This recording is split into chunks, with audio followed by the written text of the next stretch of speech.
జగన్మోహన్ రెడ్డి గారు ఫలానా మంచి పని కాదు, ఎన్ని మంచి పనులు చేశాడో జగన్మోహన్ రెడ్డి గారికి గుర్తుందో లేదో కానీ వాటిని అనుభవించుతున్న ప్రజలందరికైతే 100% వాళ్ళ మనసుల్లోనూ వాళ్ళ హృదయాల్లోనూ జగన్మోహన్ రెడ్డి గారు స్థిరస్థాయిగా నిలిచిపోయారు. జగన్మోహన్ రెడ్డి గారు కాదండి చెప్పవలసింది, వాటిని అనుభవించిన ప్రజలు చెప్తున్నారు జగన్మోహన్ రెడ్డి గారు చేసిన మంచి పనులు ఏంటని. ఒక సామాన్యుడిగా నేను చెప్తా, మీరు వినే ఓపిక మీకుంటే నేను చెప్తా. ఇవాళ హెల్త్ విషయంలో చూసుకుంటే ఆంధ్రప్రదేశ్లో 16 మెడికల్ కాలేజీలు నిర్మాణం చేస్తున్నారు. తర్వాత ఇండస్ట్రియల్ సెక్టార్ చూసుకుంటే ఆంధ్రప్రదేశ్కి కొత్త సంస్థలు ఈరోజు ఇన్వెస్ట్మెంట్స్ కోసం వస్తూ కొన్ని ఇన్వెస్ట్మెంట్స్ స్టార్ట్ చేసి కొన్ని ఆల్రెడీ కన్స్ట్రక్షన్ స్టేజ్లోనూ ప్రారంభ దశలోనూ ఉన్నాయి. అది డెవలప్మెంట్ కాదా?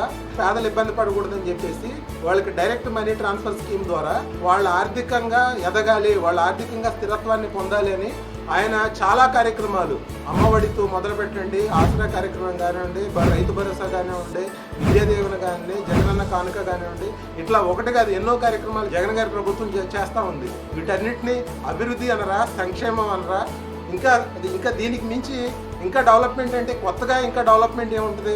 విలేజ్లోనే ప్రతి గడపకి ఇవాళ గవర్నమెంట్ సర్వీసెస్ అనేవి తీసుకొచ్చిన ప్రభుత్వం ఏదైనా ఉందంటే జగన్మోహన్ రెడ్డి గారి ప్రభుత్వమే.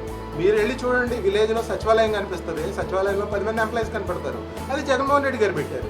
రైతు భరోసా కేంద్రం ఉంటుంది పక్కన, అక్కడికి వెళ్ళండి, అక్కడే జగన్మోహన్ రెడ్డి గారే పెట్టిన కార్యక్రమం ఉంటుంది. దాని పక్కనే హెల్త్ సెంటర్ ఉంటుంది, అది జగన్మోహన్ రెడ్డి గారు తీసుకొచ్చిన కార్యక్రమే. ఆ పక్కన బల్క్ మిల్క్ యూనిట్ ఉంటుంది, అది జగన్మోహన్ రెడ్డి గారు తీసుకొచ్చిన కార్యక్రమే. ఆ పక్కన డిజిటల్ లైబ్రరీ ఉంటుంది, అది జగన్మోహన్ రెడ్డి గారు తీసుకొచ్చిన కార్యక్రమే. 31 లక్షల మంది అక్క చెల్లెమ్మలకి ఇంటి స్థలాలు ఇచ్చారు, అవి జగన్మోహన్ రెడ్డి గారు ఇచ్చినవే. ఎన్నైనా చెప్పడానికి ఉంది. ప్రతిదీ కూడా పేదల కోసమే ఆలోచిస్తూ, ప్రతిదీ కూడా పేదల అభ్యున్నతి కోసమే ఆయన ప్రత్యేకంగా దూరదృష్టితో ఆలోచించి డెవలప్ చేసుకుంటూ వెళ్తున్నాడు.